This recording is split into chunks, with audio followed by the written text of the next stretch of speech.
नमस्कार, welcome to my channel. मैं हूं मनीषा। दोस्तों, आज की वीडियो में हम जानेंगे रविवार दिन की महत्वता, रविवार दिन की महिमा। इस दिन हमें किस ग्रह के लिए व्रत करना होता है, यानी किस देवी देवता का पूजन करना होता है, हमें इस दिन क्या क्या चीजें जरूर करनी चाहिए और क्या क्या चीजें बिल्कुल भी नहीं करनी चाहिए, और भी बहुत सारी महत्वपूर्ण बातें जो कि रविवार दिन से संबंध रखती हैं, वो हम आपके साथ शेयर करेंगे। तो चलिए वीडियो की शुरुआत करते हैं। दोस्तों, यदि आप हमारे चैनल पर पहली बार आए हैं तो चैनल को सब्सक्राइब जरूर करें। सब्सक्राइब करने के लिए बेल आइकन को प्रेस करें, जिससे हमारी वीडियो की नोटिफिकेशन आपको सबसे पहले प्राप्त हो। चलिए वीडियो की शुरुआत करते हैं। दोस्तों, वीडियो की शुरुआत में ही आप देख सकते हैं कि अभी हम अपने सेटअप से अलग जगह पे हैं, जो कि हम उस रूम में वीडियो हमेशा बनाया करते थे। आज हम अलग जगह पे आए हैं। उसका कारण ये है कि वहां पे बहुत ज्यादा शोर हो रहा है, सामने कंस्ट्रक्शन का काम चल रहा है, तो उसकी वजह से बहुत ज्यादा शोर आ रहा है। माइक में भी वो सभी चीजें कैच हो रही हैं, तो इसलिए मैंने सोचा अलग रूम में मैं आपके लिए वीडियो शूट करूं। तो थोड़ा सा अनकंफर्टेबल लग रहा है, आपको भी लगेगा और हमें भी, क्योंकि जहां पर आप जो काम करते रहो ना, तो वहां पे बहुत अच्छा भी लगता है और आपका मन भी लगता है। तो थोड़ी बहुत कुछ गलतियां हो जाएंगी, तो प्लीज आप मुझे माफ करिएगा। तो चलिए वीडियो की शुरुआत करते हैं। दोस्तों, हम बात कर रहे हैं रविवार दिन के बारे में। तो रविवार का दिन, सातों दिन जो हमारे साप्ताहिक दिन होते हैं, उनमें से प्रमुख दिन माना जाता है। रविवार के दिन का जो संबंध होता है वो सूर्य ग्रह से होता है, और सूर्य ग्रहों के राजा माने जाते हैं। और सूर्य का सीधा संबंध हमारे पिता, यानी कि हमारे जो जन्मदाता होते हैं, उनसे संबंध होता है। और सूर्य आत्मा का भी कारक होता है, इसलिए सूर्य ग्रह की अपने आप में बहुत बड़ी महिमा होती है। और यदि हम अपने कुंडली का आकलन करते हैं तो उसमें भी सूर्य की बहुत जो है महत्वता बताई गई। यदि हमारे कुंडली में सूर्य ग्रह अच्छे स्थान पे बैठा है और अच्छा हमें शुभ परिणाम दे रहा है, यानी अच्छी डिग्री का है, तो हमारे जीवन की बहुत सारी समस्याओं का समाधान स्वतः ही हो जाता है। और यदि हम नक्षत्रों की बात करें तो सूर्य ग्रह से संबंध कौन कौन से नक्षत्र यानी कि उस ग्रह से रखते हैं, तो कृतिका नक्षत्र, उत्तराषाढ़ा या उत्तरा फाल्गुनी, ये तीनों नक्षत्र का सीधा संबंध सूर्य ग्रह से होता है। तो सूर्य ग्रह अपने आप में बहुत ही बलवान ग्रह होता है। ऐसा माना जाता है कि किसी भी व्यक्ति के कुंडली में सूर्य, चंद्रमा और गुरु ग्रह बृहस्पति, ये तीनों ग्रह यदि अच्छे पोजीशन में होते हैं, उनकी डिग्री अच्छी होती है, तो हमारे जीवन में बहुत शुभता आती है। हमारे जीवन में बहुत ज्यादा हमें संघर्ष नहीं करना पड़ता है। हमारे बहुत सारे कार्य स्वतः ही, यानी कि थोड़ा सा प्रयास करने के बाद आपके कार्य होने लगते हैं। लेकिन इन ग्रहों को मजबूत करने के लिए कुछ एक सावधानियां हमें रखनी चाहिए, कुछ एक व्यवहारिक बातें भी हमें ध्यान में रखनी चाहिए, कुछ चीजों का हमें त्याग भी करना चाहिए। तभी यह ग्रह यदि आपकी कुंडली में नहीं बैलेंस है, बहुत वीक पोजीशन में है, तो आपको इन बातों का जरूर ध्यान रखना चाहिए। तो हमें क्या क्या ध्यान में रखना है वही हम जानते हैं। तो सूर्य का आपको सबसे पहले तो व्रत रखना चाहिए। रविवार के दिन, संडे का दिन होता है, सभी लोग खुशियां मनाते हैं, छुट्टियां मनाते हैं, लेकिन आप इन खुशियों का, उन छुट्टियों का त्याग करिए यदि आपका सूर्य अच्छा नहीं है तो। और उस दिन का उपवास रखिए। उपवास में सबसे पहले तो आपको नमक का त्याग करना होता है। उपवास में आपको तेल से बनी कोई भी चीज, किसी प्रकार का तेल हो, सरसों का तेल हो, तिल का तेल हो, आंवले का तेल हो, ये किसी भी प्रकार का तेल ना ही आपको अपने शरीर पर लगाना है और ना ही भोजन में सेवन करना है। तेल बिल्कुल भी आप टच नहीं कर सकते हैं, ठीक है। और महत्वपूर्ण बात कि रविवार के दिन बहुत सारे लोग क्या, संडे होने के कारण बालों में तेल लगाने लगते हैं। यदि आप व्रत नहीं भी करते हैं तो भी आप इन छोटी छोटी बातों का बहुत ज्यादा ध्यान रखेंगे तो भी आपको बहुत लाभ मिलेगा। दोस्तों, रविवार के दिन सिर पर कभी भी तेल नहीं लगाना चाहिए। तेल का संबंध शनि ग्रह से होता है, और आप सभी को पता है कि शनिदेव सूर्य के पुत्र हैं, और शनि और सूर्य में आपसी मतभेद होता है। कहने का अर्थ है कि जहां पर सूर्य होते हैं वहां पर शनि खुश नहीं रहते हैं, तो इसलिए सूर्य और शनि को इकट्ठे करने की कोशिश आप ना करें। तो इसलिए आप इन बातों का जरूर ध्यान रखें। और वहीं पर रविवार के दिन आपको अदरक का भी सेवन नहीं करना चाहिए। बहुत सारे लोगों को नहीं पता होता है, रविवार के दिन अदरक जैसे चाय वगैरह में आप डालते हैं या फिर जो भी है, तो आप ये ना करें। इन सभी चीजों का आपको त्याग करना चाहिए। रविवार के दिन कभी भी काले या नीले रंगों का आपको धारण नहीं करना। वैसे भी काले और नीले रंग आप बहुत कम पहना करिए, कहीं भी कभी भी। हमेशा चटक और हल्के रंगों का जो है प्रयोग करना चाहिए। इससे हमारे जीवन में बहुत शुभता भी आती है। देखा होगा कि रंगों का बहुत बड़ा महत्व होता है हमारे जीवन में। आप किसी भी क्षेत्र में देखिए, अपना अपना एक कलर होता है। रेलवे में आप जाएं, वहां पे अपना एक कलर है। हॉस्पिटल में आप जाते हैं, वहां पे रंगों की महत्वता होती है, अलग एक रंग होता है। हम अपने घरों में भी जब भी कलरफुल रंग कराते हैं तो उसका अपना एक अनुभव होता है। तो इसलिए रंगों का भी चयन आप बहुत सोच समझ के किया करिए और बहुत अच्छे रंगों का प्रयोग हमेशा जीवन में करते रहना चाहिए। और रंगों के साथ साथ में आपको बात आती है कि व्रत उपवास रखना चाहिए कि नहीं। तो पंच महाव्रतों में हिंदू मान्यता के अनुसार पंच महाव्रत हमारे हिंदू धर्म के लिए बताए गए हैं। पंच देवी देवताओं का पूजन करना, तो उसमें एक व्रत ये रविवार का व्रत आता है। तो आप प्रत्येक सप्ताह रख सकते हैं तो आप रखें, या फिर वर्ष में कुछ एक दिन आते हैं जिसे बड़ा रविवार कहा जाता है, या फिर जब भी ये सूर्य यानी कि रविवार के दिन सप्तमी पड़ती है, जैसे अभी माघ महीने में सूर्य सप्तमी का व्रत मैंने आपको वीडियो भी दी है, तो वो व्रत किया जाता है जिससे हमें पूरे वर्ष का लाभ मिलता है व्रत करने का। तो वो भी आप ध्यान में रख सकते हैं। सूर्य सप्तमी का व्रत अपने आप में बहुत ही महत्वपूर्ण माना जाता है।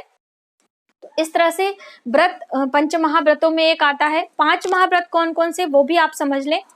रविवार का व्रत, एकादशी का व्रत, महाशिवरात्रि जो अभी कल था, और जन्माष्टमी, कृष्ण जन्माष्टमी और रामनवमी, ये पंच महाव्रत हमारे हिंदू धर्म के बहुत ही महत्वपूर्ण माने जाते हैं। आप कोई भी व्रत उपास करें या ना करें, इन 5 व्रतों को करने की सलाह हमारे ऋषि मुनियों ने हमें दी है। भगवान श्री कृष्ण ने गीता में एकादशी के बारे में बताया है कि आपको एकादशी का व्रत जरूर करना चाहिए।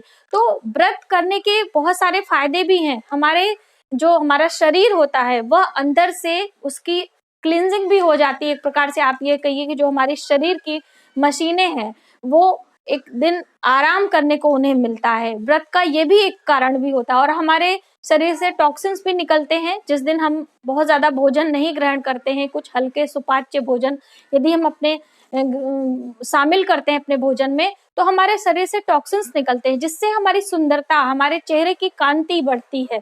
तो इन सब चीजों से आपको और भी बहुत लाभ होते हैं। ऐसा नहीं कि व्रत उपास करने से आप धार्मिक जो है धर्म क्षेत्र से ही जुड़ेंगे, आपके शरीर की सुंदरता भी बढ़ती है।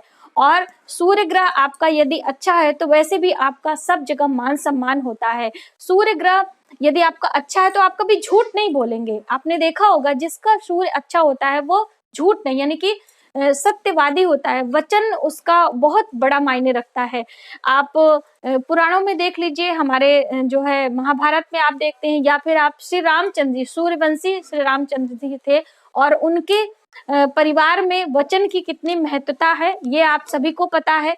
और वहीं पर आप दान धर्म भी किया करिए, क्योंकि सूर्य से बड़ा दानी तो कोई हो ही नहीं सकता है। सूर्य का प्रकाश पूरे हमारे सृष्टि को जो है प्रकाशित करता है, और सूर्य से ही हम जनजीवन में बहुत सारी एनर्जी मिलती है एक प्रकार से। तो इसलिए आप अपने जीवन में यदि सूर्य को अच्छा रखना चाहते हैं तो दान करते रहिए। दान कहने का अर्थ है हर प्रकार से। आप अन्न का दान करिए, आप फलों का दान करिए, आप जो है धन का दान करिए, आप श्रम का दान करिए। जैसे बहुत सारे लोग कहते हैं ना सर कि हमारे पास तो इतना धन नहीं है तो हम दान कैसे करें। अभी जैसे वीडियो वगैरह कोई बनाते हैं तो उसमें बहुत सारी श्रृंगार की वस्तुएं या फिर बहुत सारी चीजें हम इस्तेमाल करते हैं, तो बहुत सारे लोगों का कमेंट भी आता है दोस्तों कि हमारे पास इतनी चीजें नहीं है। तो देखिए आपके पास क्या चीजें हैं क्या नहीं है, ईश्वर को सब पता है।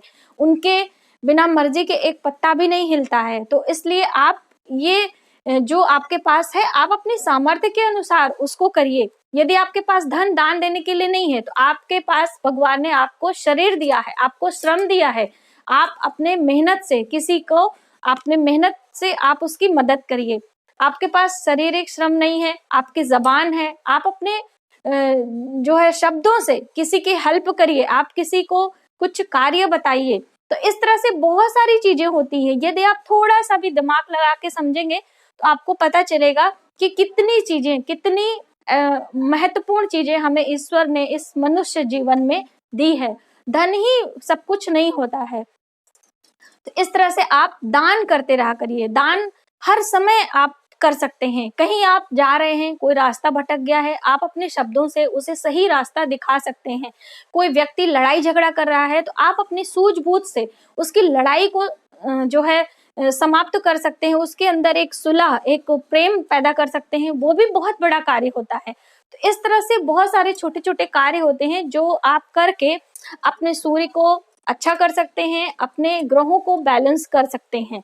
जरूरी नहीं है कि आप बहुत सारा दान दें, बहुत सारा धन या उपवास करें, तो अलग अलग चीजों से भी आप यह कार्य कर सकते हैं। तो ये तो बात हो गई कि हमें ये चीजें करनी चाहिए। अब हमें क्या क्या चीजें और भी विशेष ध्यान रखनी चाहिए।